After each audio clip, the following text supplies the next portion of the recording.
সকলকে নতুন ভিডিওতে স্বাগতম বন্ধুরা। এর আগের ভিডিওতে আপনারা দেখেছিলেন যে আমি কলকাতা ইন্টারন্যাশনাল এয়ারপোর্ট থেকে সিঙ্গাপুর এয়ারলাইন্সে রওনা দিয়েছিলাম ফিলিপিন্সের পথে। যদি না দেখে থাকেন তাহলে ডেসক্রিপশন বক্সে লিঙ্ক দেওয়া থাকবে, দেখে নেবেন।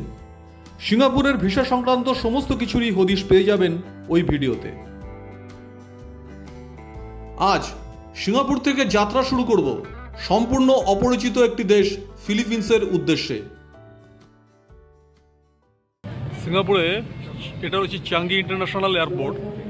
টার্মিনাল 3 থেকে টার্মিনাল 2 চলে এলাম স্কাই ট্রেনে, এবং সম্পূর্ণই চালকবিহীন ট্রেন, অনেকটা দুবাইয়ের মতো।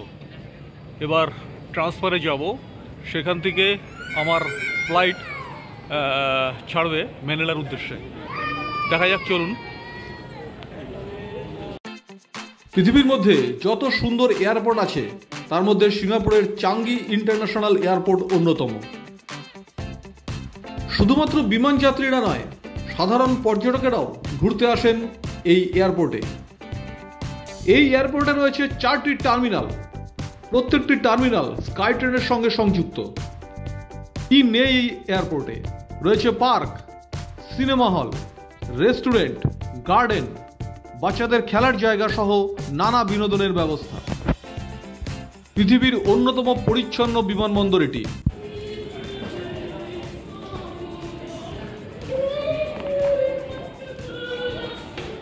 কফি এবং চায়ের দোকান দেখুন।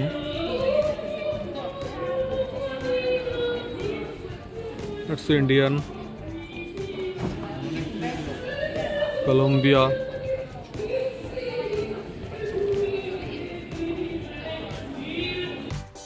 এই বিমানবন্দরে প্রত্যেকটি টার্মিনালের সঙ্গে সংযোগ রক্ষা করছে এই পাইলটবিহীন স্কাই ট্রেন।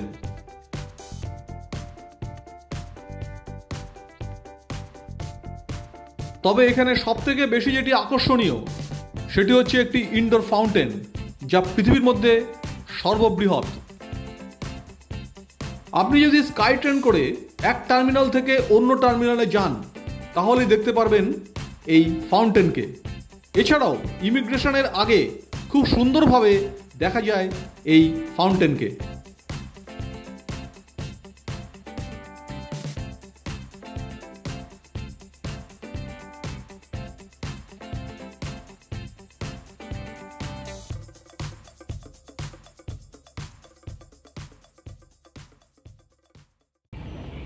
তো বন্ধুরা, চলে এলাম টার্মিনাল 2-তে।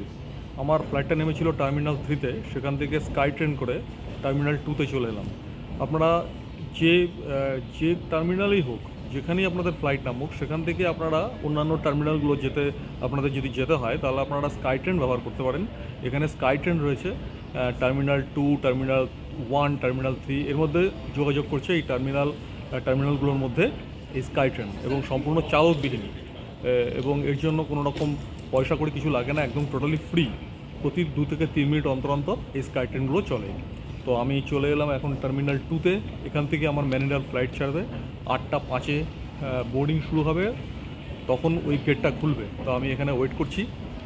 আর Changi international airport south east এশিয়ার একটা খুব সুন্দর এয়ারপোর্ট এবং বড় এয়ারপোর্ট। এবং শুধু তাই নয়, এখানে বাচ্চাদের খেলার পার্ক, দেখার জায়গা, গার্ডেন, উদ্যান সমস্ত কিছুই আছে। আমি পরে এগুলো আপনাদের দেখানোর চেষ্টা করব। আর আমার বোর্ডিং পাস দুটোই দিয়ে দিয়েছে কলকাতা থেকে, তো এখন ওয়েট করা ছাড়া কোনো উপায় নেই। আর কি বলবো, সারা রাত্রি তো ঘুম একদমই হয়নি। এখন বাজে 6:30। এখন একটু টয়লেট থেকে দাঁত ব্রাশ করে একটু কিছু খেয়ে অপেক্ষা করব ম্যানিলার ফ্লাইটের জন্য।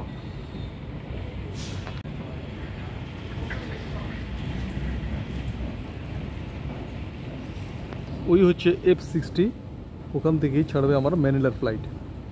এখন ওখানে গেটটা বন্ধ আছে, 8টা 5-এ গেটটা খুলবে। দাঁত পুরো ব্রাশ করে এখন বসে আছি ম্যানিলার ফ্লাইটের জন্য। এটা হচ্ছে টার্মিনাল 2, এয়ারপোর্ট টার্মিনাল 2। বেসিক্যালি এখানে ই এবং এফ এই কাউন্টার দুটো এই টার্মিনাল 2-তে আছে। এবং এই টার্মিনাল 2-তে আমার যে ফ্লাইটটা সেটা হচ্ছে F60 থেকে ছাড়বে আমার ম্যানিলার ফ্লাইট। 8:05 হচ্ছে বোর্ডিং শুরু হবে, তখন গেটটা খুলবে। তো আমি এখানে বসে ওয়েট করছি এবং এখানে মোটামুটি অনেক কটা টার্মিনাল আছে, কিছু বাসও সংযোগ আছে। যেমন টার্মিনাল 4 যেতে গেলে টার্মিনাল 2 থেকে আপনাকে বাসে যেতে হবে টার্মিনাল 4-এ, এবং টার্মিনাল 3, টার্মিনাল 2 এবং টার্মিনাল 1 এগুলো কিন্তু টোটালি স্কাই ট্রেনে আপনি চলাফেরা করতে পারবেন। এবং আমি স্কাই ট্রেনেই এলাম ওখান থেকে। তো চাঙ্গি এয়ারপোর্টে আপনাকে প্রথমেই দেখতে হবে যে আপনার ফ্লাইটটা, কানেক্টিং ফ্লাইটটা কোন টার্মিনাল থেকে ছাড়ছে, এবং সেই টার্মিনালের থেকেই কিন্তু আপনাকে যেতে হবে। এবং সেই টার্মিনালে যেতে গেলে আপনাকে স্কাই ট্রেন ব্যবহার করতে হবে।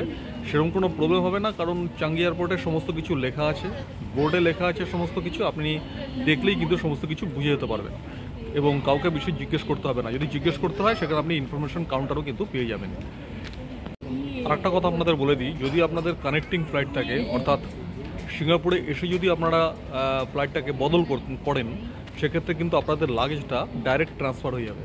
অর্থাৎ লাগেজ বারবার কিন্তু আপনাকে ওঠানো নামানো করতে হবে না, ডাইরেক্ট কলকাতা থেকেই বা দিল্লি, বোম্বে থেকেই ডাইরেক্ট ট্রান্সফার হয়ে যাবে আপনার ডেস্টিনেশনে। তো আজকে 2023-এর 25শে ডিসেম্বর, আর আমি চলেছি ফিলিপিন্স। এবং এই F60 যে গেটটা রয়েছে, এই গেট থেকে অলরেডি বোর্ডিং শুরু হয়ে গেছে। আপনারা লাইনটা দেখতে পাচ্ছেন, অলরেডি বোর্ডিং শুরু হয়ে গেছে। আমি বসে আছি, একটু পরে যাব। আর আমার ফ্লাইটটা হচ্ছে সকাল 9:15-তে, মোটামুটি ঘন্টা চারেক সময় লাগবে ম্যানিলা যেতে, এখান থেকে সিঙ্গাপুর থেকে। আর সিঙ্গাপুর যে এই F60 যে গেট, এখানে আবার নতুন করে চেক ইন হলো, পাসপোর্ট চেক করলো, তারপর আমাদের বোর্ডিং পাস চেক করলো, সমস্ত চেক করে তারপর আমাকে ঢুকালো।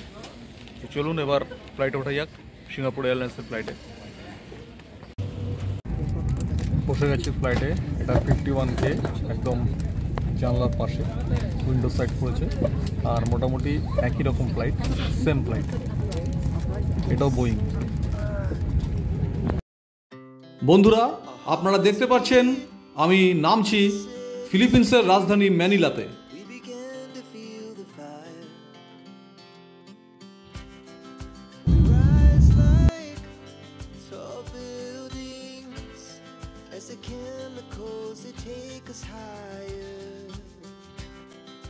চারিদিকে সমুদ্র বেষ্টিত প্রায় 7,000-এরও বেশি দ্বীপের সমষ্টি এই ফিলিপিন্স।